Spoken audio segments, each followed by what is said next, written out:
आज की सुबह बहुत प्यारी है। चारों तरफ धूप छाँव का खेल है, हरियाली है और बस कुछ महीनों से ऐसा ही चल रहा है। ना कुछ लिखने का इरादा है, ना कुछ बोलने का इरादा है, लेकिन इस सुबह को देखा तो सोचा चलो कम से कम मित्रों से गुजारिश है कि अभी ऐसा ही दौर चल रहा है कि ना कुछ लिखने का इरादा है, ना प्रश्नों के जवाब देने का मूड बनता है, तो क्या किया जाए। देखते हैं, कुछ मित्रों के प्रश्न आए हुए रखे हैं। किसी दिन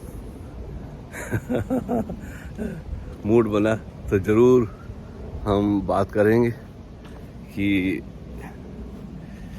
बहुत बातें हो चुकी है और बातों का क्या है, प्रश्न उठते रहते हैं, उत्तर आते रहते हैं। एक तरह का मनोरंजन भी हो जाता है कुछ लोगों के लिए और कुछ लोगों को कुछ जीवन का सूत्र भी मिल जाता है, सबक भी हासिल कर लेते हैं।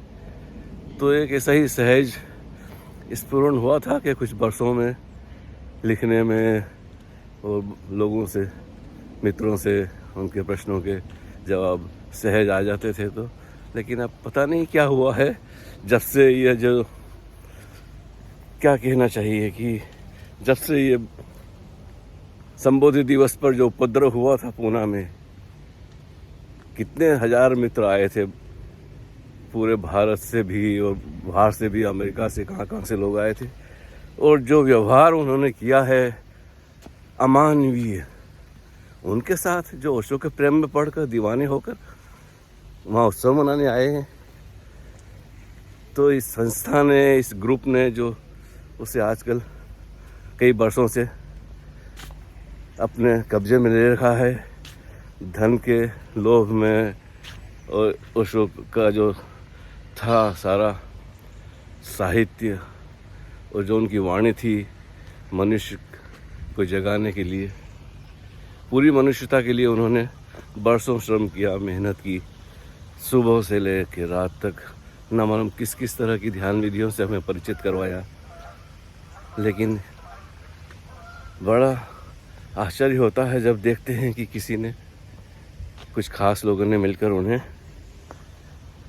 इस तरह उनकी सारी देशना को विकृत करने की ठान रखी है। तो उस दिन का जो उपद्रव देखकर मेरा मन भराया। फिर मैंने सोचा, अब अंदर से ही कुछ ऐसा हुआ कि बस अब चुप रहना ही बेहतर है। क्या आर्गूमेंट करना, क्या लोगों को समझाना, जो लूटने को आए हैं वो कोई भाषा समझते हैं।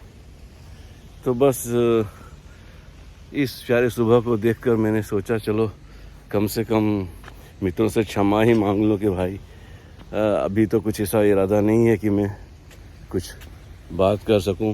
मैं तो इन फूलों को देखता हूं देखो क्या रंग है, क्या क्या बात है।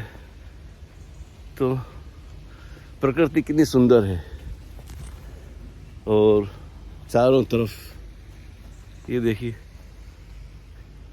इतना उत्सव है, मौन उत्सव है, एक सनसनाहट सी गूंज रही है। रंग बिरंगे ऐसे ऐसे फूल हैं जिन्हें देखकर हमारा मन, शब्द, विचार कुछ काम नहीं करते। ऐसा आश्चर्य प्रकट होता है। इन फूलों को देखिए जरा, एक एक फूलों को जरा, इनका सौंदर्य अभिभूत कर जाता है। ये बेलें हैं, लताएं हैं। जब प्रकृति चारों तरफ इतना प्रसाद बरसा रही है तो हम किससे झगड़ा करने और माथा फोड़ी करने बैठे हैं। तो यही सब देखकर मेरा जी भर गया है। लेकिन अभी ऑस्ट्रेलिया से किसी मित्र का निमंत्रण आया कि स्वामी जी कुछ आपसे बात करनी है। अब क्या विषय पे क्या बात करनी है, चारों तरफ लोग एक दूसरे को खींचातानी कर रहे हैं। खैर बहुत कुछ है जिस पर बात हो सकती है, लेकिन कभी कभी जी चाहता है कि बस अपने आप में ही डूबे रहो, अपने प्रकृति का आनंद लो, जो भी मिला है उसके प्रति अहोभाव प्रकट करो।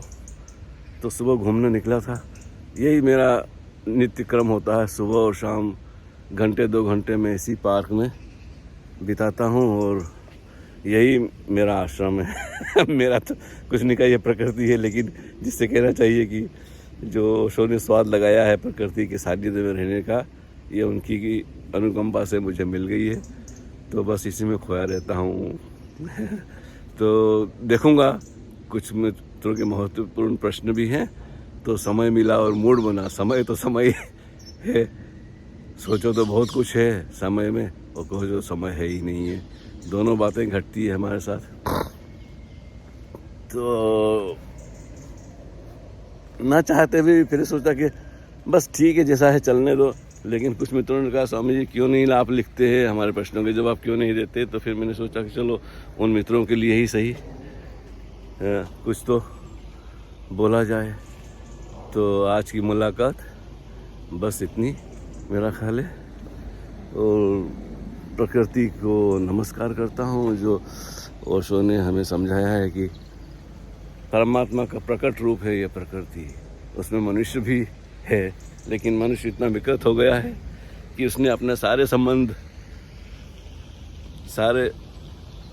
तोड़ लिए हैं इससे।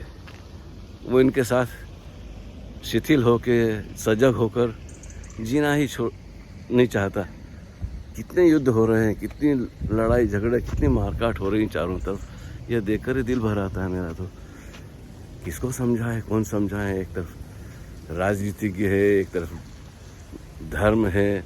इनके झगड़े न कभी ख़त्म होने वाले हैं, न कभी लगता नहीं कि ऐसे लोगों से कुछ संवाद भी हो सकता है। तो बस ना कहने की सोची थी मन में, क्या कहूँगा, लेकिन ना करते करते भी कुछ आज दिल भर आया। ऐसी प्यारी सुबह में चुपचाप बैठे मित्रों के साथ आनंद लें प्रकृति का। आश्रम तो बहुत से बन सकते हैं, बन रहे हैं भारत में भी। विदेशों में लोग ज़रा संकोच करते हैं कॉपीराइट की वजह से कि भाई वो कोई ना कोई उपद्रव करेंगे, तो इसलिए यहाँ कोई ऐसे बड़े केंद्र नहीं, ओशो के छोटे भी नहीं है, जो चलते थे वो भी बंद हो गए। क्योंकि हर तरह से वो नहीं चाहते हैं कि कोई और ओशो का कार्य को सक्रिय रखे, चारों तरफ फैलाएं। लेकिन व्यक्तिगत रूप से तो वह बहुत बढ़ रहा है। जो भी उनको सुन लेता है यूट्यूब पे या कोई पुस्तक पढ़ लेता है, तो धीरे धीरे उसको अपना मार्ग मिल जाता है। बस अकेले चलने का ही है खारा खेल, लेकिन समूह हो, वहाँ से यात्रा शुरू हो जाती है आसानी से। तो फिर सभी मित्रों को मैं एक बार फिर से नमस्कार करता हूँ। और बातें तो करने को थी नहीं, लेकिन फिर भी मैंने सोचा कि कुछ तो कहना ही चाहिए। कभी होता है ना कि पुराने गीतों में से दो पंक्ति याद आई कि क्या कहूँ कुछ कहा नहीं जाए, और बिन कहे भी रहा ना जाए। तो बस ऐसे ही चलता है। तो बहुत बहुत नमस्कार, प्रेम प्रणाम। और शायद जल्द ही फिर से ये लिखने का या बातचीत करने का, गुफ्तगू करने का सिलसिला शुरू हो सकता है। पक्का पता तो नहीं है, लेकिन बस ऐसा लग रहा है, ऐसा आभास होता है कि अब फिर से यह सिलसिला शुरू होना चाहिए। जो हो गया सो हो गया, उसमें क्या उलझना। तो सभी मित्रों को प्रेम प्रणाम और नमस्कार। जय ओशो। हम तो कहेंगे ही सही, हम तो भगवान श्री रजनीश कहते थे, कभी आचार्य रजनीश कहते थे, कभी कुछ नाम से कुछ नहीं रखा है। जो हमारे अंतरतम की प्यास है, जिसने हमें जगाया है, उसके प्रति हम अपना अनुग्रह प्रकट करते हैं।